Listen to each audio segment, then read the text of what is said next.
लीजिए सुनते हैं कहानी का अगला भाग। कंटोनमेंट जाने वाली पक्की सड़क पर चार चार की पंक्ति में कुमाऊं रेजिमेंट के सिपाहियों की एक टुकड़ी मार्च कर रही थी। फौजी बूटों की भारी खुरदरी आवाज़ें स्कूल चैपल की दीवारों से टकराकर भीतर प्रेयर हॉल में गूंज रही थी। Blessed are the meek. Father Elmond एक एक शब्द चबाते हुए खंखारते स्वर में सरमन ऑफ द माउंट पढ़ रहे थे। ईसा मसीह की मूर्ति के नीचे कैंडल ब्रियम के दोनों ओर मोमबत्तियां जल रही थी, जिनका प्रकाश आगे बेंचों पर बैठी हुई लड़कियों पर पड़ रहा था। पिछली लाइनों की बेंचें अंधेरे में डूब गई थी, जहां लड़कियां प्रार्थना की मुद्रा में बैठी हुई सिर झुकाए एक दूसरे से घुसर फुसर कर रही थी। मिस वुड स्कूल सीजन के सफलतापूर्वक समाप्त हो जाने पर विद्यार्थियों और स्टाफ सदस्यों को बधाई का भाषण दे चुकी थी और अब फादर के पीछे बैठी हुई अपने में ही कुछ बुड़बुड़ा रही थी, मानो धीरे धीरे फादर को प्रॉम्प्ट कर रही हो। आमीन। फादर एलमंड ने बाइबल मेज पर रख दी और प्रेयर बुक उठा ली। हॉल की खामोशी क्षण भर के लिए टूट गई। लड़कियों ने खड़े होते हुए जानबूझकर बेंचों को पीछे धकेला। बेंचें फर्श पर रगड़ खाकर सीटी बजाती हुई खिसक गई। हॉल के कोने से हंसी फूट पड़ी। मिस वुड का चेहरा तन गया, माथे पर भ्रुकुटियां चढ़ गई। फिर अचानक निस्तब्धता छा गई। हॉल के उस घुटे हुए धुंधल के में फादर का तीखा फटा हुआ स्वर सुनाई देने लगा। Jesus said, I am the light of the world. He that followeth me shall not walk in darkness but shall have the life. Doctor Mukherjee ने ऊब और उकताहट से भरी जम्हाई ली। कब इसका किस्सा खत्म होगा? उसने इतने ऊंचे स्वर में लतिका से पूछा कि वह सकुचाकर दूसरी ओर देखने लगी। स्पेशल सर्विस के समय डॉक्टर मुखर्जी के होठों पर व्यंग्यात्मक मुस्कान खेलती रहती और वह धीरे धीरे अपनी मूंछों को खींचता रहा। फादर एलमंड की वेशभूषा देखकर लतिका के दिल में गुदगुदी सी दौड़ गई। जब वह छोटी थी तो अक्सर यह बात सोचकर विस्मित हुआ करती थी कि शायद पादरी लोग सफ़ेद चोगी में नीचे कुछ नहीं पहनते। अगर धोखे से वह ऊपर उठ जाए तो लेफ्ट लेफ्ट लेफ्ट मार्च करते हुए फौजी बूट चैपल से दूर होते जा रहे थे। केवल उनकी गूंज हवा में शेष रह गई थी। हिम्न नंबर 117। फादर ने प्रार्थना पुस्तक खोलते हुए कहा। हॉल में प्रत्येक लड़की ने डेस्क पर रखी हुई हिम बुक खोल ली। पन्नों के उलटने की खड़खड़ाहट फिसलती हुई एक सिरे से दूसरे सिरे तक फैल गई। आगे की बेंच से उठकर ह्यूबर्ट पियानो के सामने स्टूल पर बैठ गया। संगीत शिक्षक होने के कारण वह हर साल स्पेशल सर्विस के अवसर पर उसे कायर के संग पियानो बजाना पड़ता था। ह्यूबर्ट ने अपने रुमाल से नाक साफ कर ली। अपनी घबराहट छिपाने के लिए ह्यूबर्ट हमेशा ऐसा ही किया करता था। कनखियों से हॉल की ओर देखते हुए अपने कांपते हाथों से हिम बुक खोली। Lead kindly light. पियानो के सुर दबे झिझकते से मिलने लगे। घने बालों से ढकी ह्यूबर्ट की लंबी पीली अंगुलियां खुलने सिमटने लगी। कायर में गाने वाली लड़कियों के स्वर एक दूसरे से गूंथकर कोमल स्निग्ध लहरों में बंध गए। लतिका को लगा उसका जूड़ा ढीला पड़ गया है, मानो गर्दन के नीचे झूल रहा है। मिस वुड की आंख बचा। लतिका ने चुपचाप बालों में लगे क्लिपों को कसकर खींच दिया। बड़ा झक्की आदमी है। सुबह मैंने ह्यूबर्ट को यहाँ आने से मना किया था, फिर भी चला आया, डॉक्टर ने कहा। लतिका को करीमुद्दीन की बात याद हो गई। रात भर ह्यूबर्ट को खांसी का दौरा पड़ा था। कल जाने के लिए कह रहे थे। लतिका ने सिर टेढ़ा करके ह्यूबर्ट के चेहरे की एक झलक पाने की विफल चेष्टा की। इतने पीछे से कुछ भी देख पाना असंभव था। पियानो पर झुका हुआ केवल ह्यूबर्ट का सिर दिखाई देता था। Lead kindly light.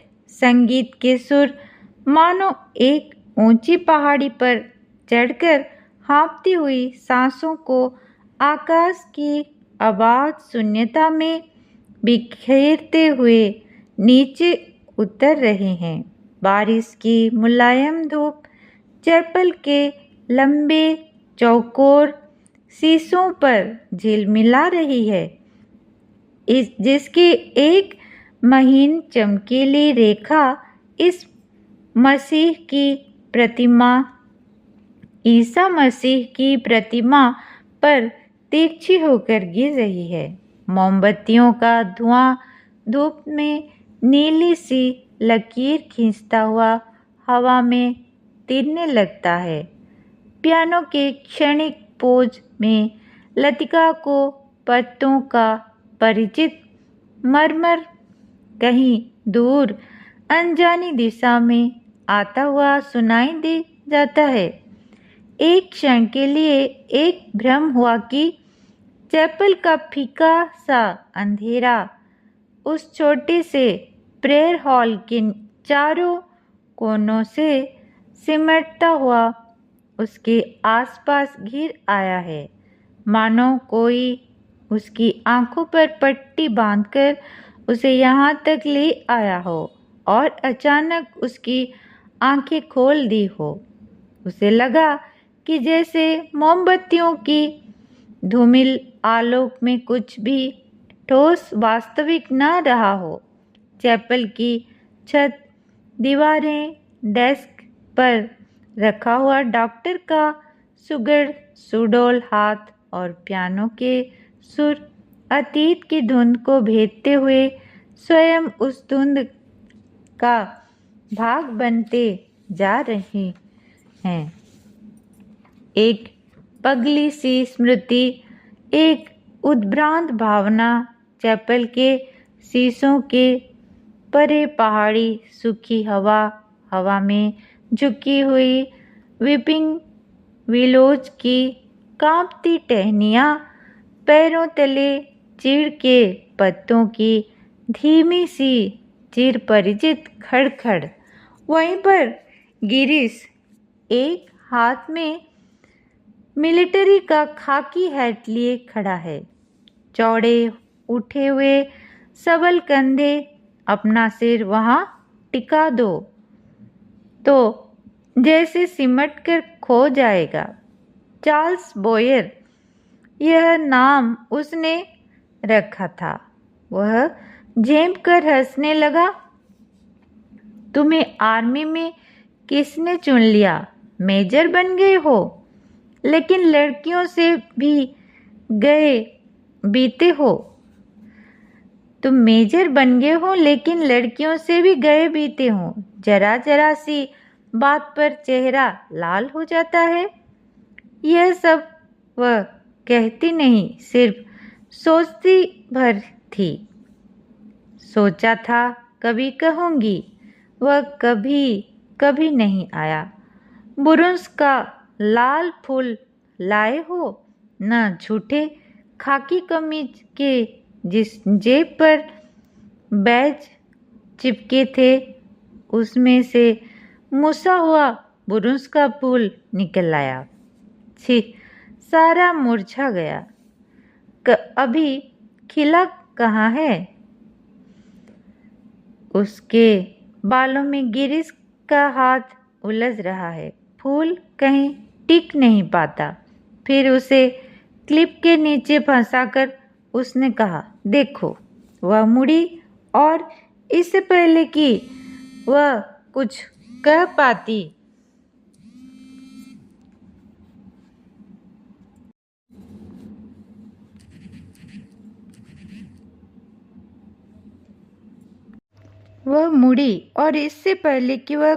पाती गिरीश ने अपना मिलिट्री का हैट थप से उसके सिर पर रख दिया। वह मंत्रमुग्ध सी वैसी ही खड़ी रही। उसके सिर पर गिरीश का हैट है, माथे पर छोटी सी बिंदी है, बिंदी पर उड़ते हुए बाल हैं। गिरीश ने उस बिंदी को अपने होठों से छुआ है। उसने उसके सिर को अपने दोनों हाथों से समेट लिया है।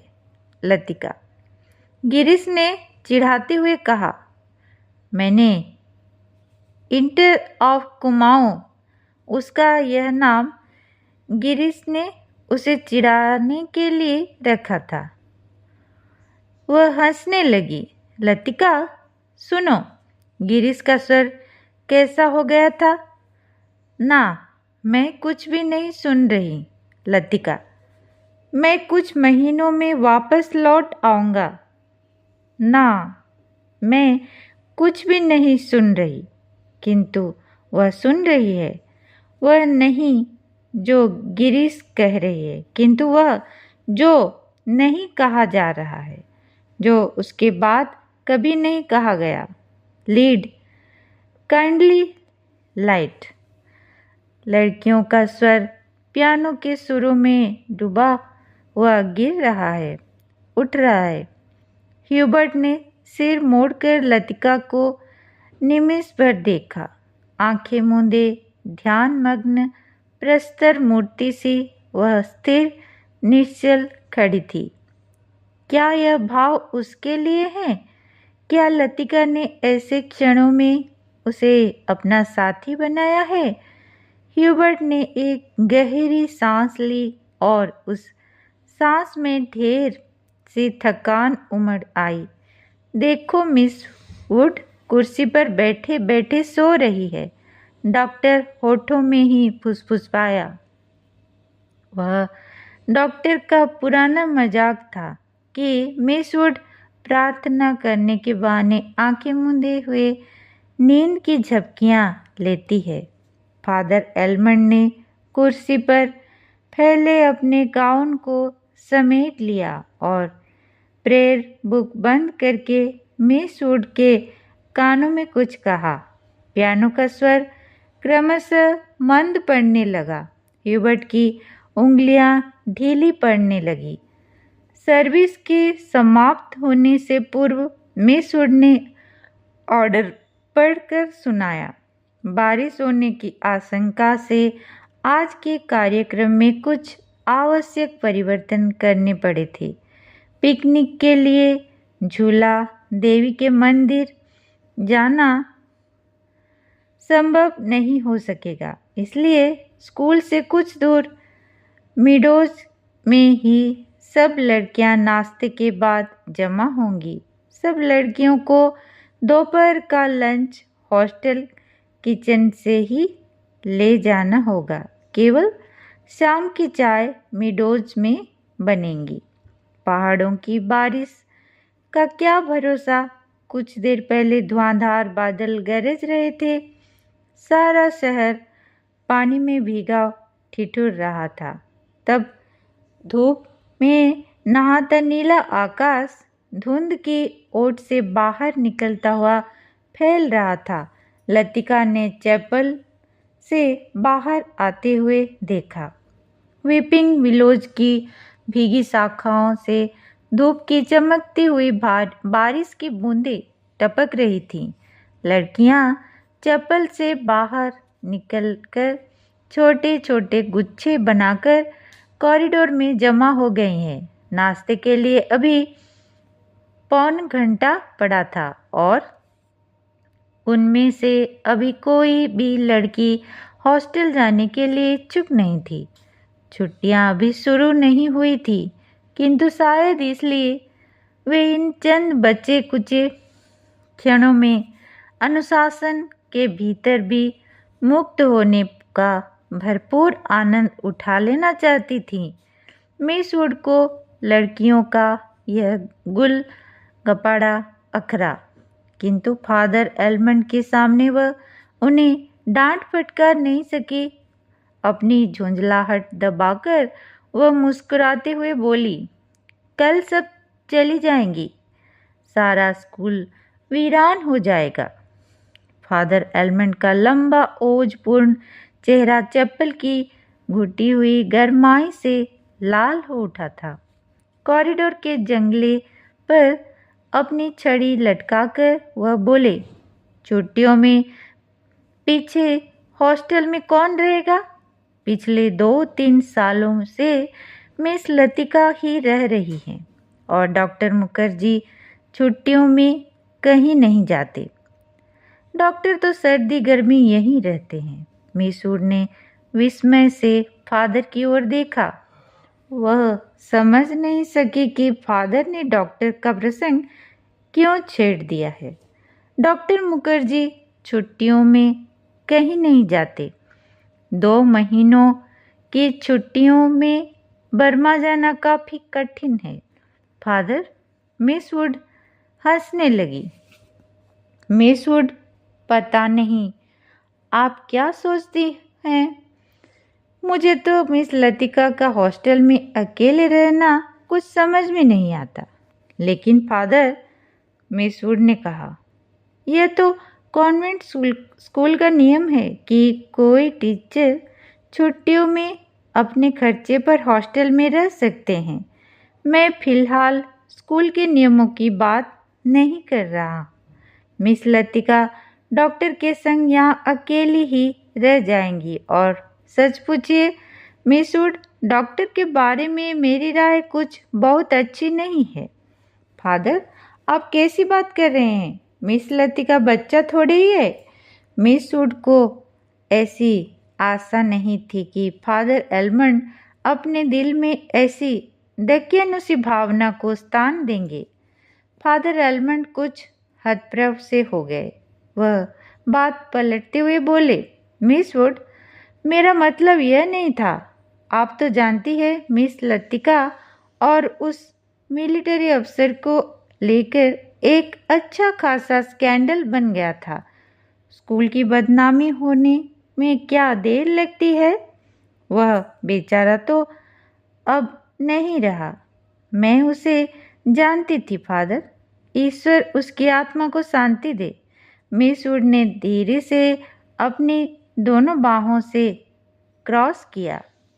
फादर एलमंड को मिस वुड की मूर्खता पर इतना अधिक क्षोभ हुआ कि उनसे आगे और कुछ नहीं बोला गया।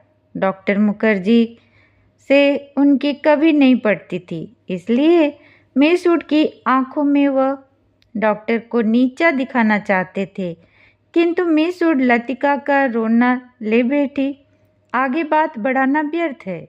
उन्होंने छड़ी को जंगले से उठाया और ऊपर साफ खुले आकाश को देखते हुए बोले, प्रोग्राम आपने यूं ही बदला मिस वुड, अब क्या बारिश होगी?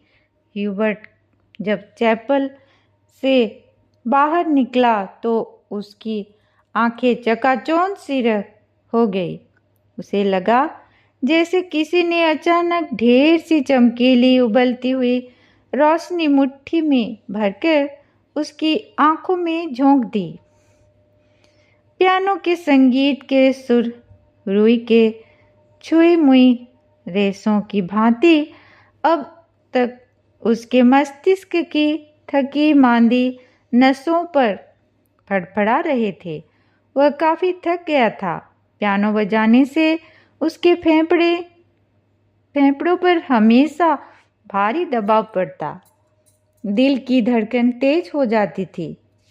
उसे लगता था कि संगीत के एक नोट को दूसरे नोट में उतारने के प्रयत्न में वह एक अंधेरी खाई पार कर रहा है। आज चैपल में मैंने जो महसूस किया वह कितना रहस्यमय, कितना विचित्र था, ह्यूबर्ट ने सोचा। मुझे लगा पियानो का हर नोट चिरंतन खामोशी की अंधेरी खोह से निकलकर बाहर फैली नीली धुंध को काटता तराशता हुआ एक भूला सा अर्थ खींच लाता है। गिरता हुआ हर पूज एक छोटी सी मौत है, मानो घने छायादार वृक्षों की कांपती छायाओं में कोई पगडंडी गुम हो गई हो। एक छोटी सी मौत जो आने वाले सुरों को अपनी बची कुची गूंजों की सांसें समर्पित कर जाती है, जो मर जाती है किंतु मिट नहीं पाती। मिटती नहीं इसलिए मरकर भी जीवित है, दूसरे सुरों में लय हो जाती है। डॉक्टर, क्या मृत्यु ऐसी ही हो जाती है? अगर मैं डॉक्टर से पूछूं तो वह हंसकर टाल देगा। मुझे लगता है वह पिछले कुछ दिनों में कोई बात छिपा रहा है। उसकी हंसी में जो सहानुभूति का भाव होता है वह मुझे अच्छा नहीं लगता। आज उसने मुझे स्पेशल सर्विस में आने से रोका था। कारण पूछने पर वह चुप रहा था। कौन सी ऐसी बात है जिसे मुझसे कहने में डॉक्टर कतराता है? शायद मैं शक्की मिजाज होता जा रहा हूँ और बात कुछ भी नहीं है। ह्यूबर्ट ने देखा लड़कियों की कतार स्कूल से हॉस्टल जाने वाली सड़क पर नीचे उतरती जा रही है। उजली धूप में उनके रंग बिरंगे रिबन, हल्की आसमानी रंग की फ्रॉकें और सफ़ेद पेटियां चमक रही हैं। सीनियर कैम्ब्रिज की कुछ लड़कियों ने चैपल की वाटिका के गुलाब के फूलों को तोड़कर अपने बालों में लगा लिया है। कंटोनमेंट के 3-4 सिपाही लड़कियों को देखते हुए अश्लील मजाक करते हुए हंसी रहे थे और कभी कभी किसी लड़की की ओर जरा झुककर सीटी बजाने लगते हैं। Hello mister Hubert. ह्यूबर्ट ने चौंक कर पीछे देखा। लतिका एक मोटा सा रजिस्टर बगल में दबाए खड़ी थी। आप अभी यहीं हैं? ह्यूबर्ट की दृष्टि लतिका पर टिकी रही। वह क्रीम रंग की पूरी बाहों की ऊनी जैकेट पहने हुई थी। कुमाऊनी लड़कियों की तरह लतिका का चेहरा गोल था। धूप की तपन से पका गेहुआ रंग कहीं कहीं हल्का सा गुलाबी हो गया था, मानो बहुत धोने पर भी गुलाल से कुछ धब्बे इधर उधर बिखरे रह गए हों। उन लड़कियों के नाम नोट करने थे जो कल जा रही हैं, सो पीछे रुकना पड़ा। आप भी तो कल जा रहे हैं मिस्टर ह्यूबर्ट। अभी तक तो यही इरादा है, यहाँ रुककर भी क्या करूँगा। आप स्कूल की ओर जा रहे हैं, चलिए। पक्की सड़क पर लड़कियों की भीड़ जमा थी, इसलिए वे दोनों पोलो ग्राउंड का चक्कर काटती हुई पगडंडी से नीचे उतरने लगे। हवा तेज हो चली। चीड़ के पत्ते हर झोंके के संग टूट टूट कर पगडंडी पर ढेर लगाते जाते थे। ह्यूबर्ट रास्ता बताने के लिए अपनी छड़ी से उन्हें बुहार कर दोनों ओर बिखेर देता था। लतिका पीछे खड़ी हुई देखती रहती थी। अल्मोड़ा की ओर से आते हुए छोटे छोटे बादल रेशमी रुमालों से उड़ते हुए सूरज के मुंह पर लिपटे से जाते थे, फिर हवा में वह बह निकलते थे। इस खेल में धूप कभी मंद फीकी सी पड़ जाती थी, कभी अपना उजाला आंचल खोलकर समूचे शहर को अपने में समेट लेती।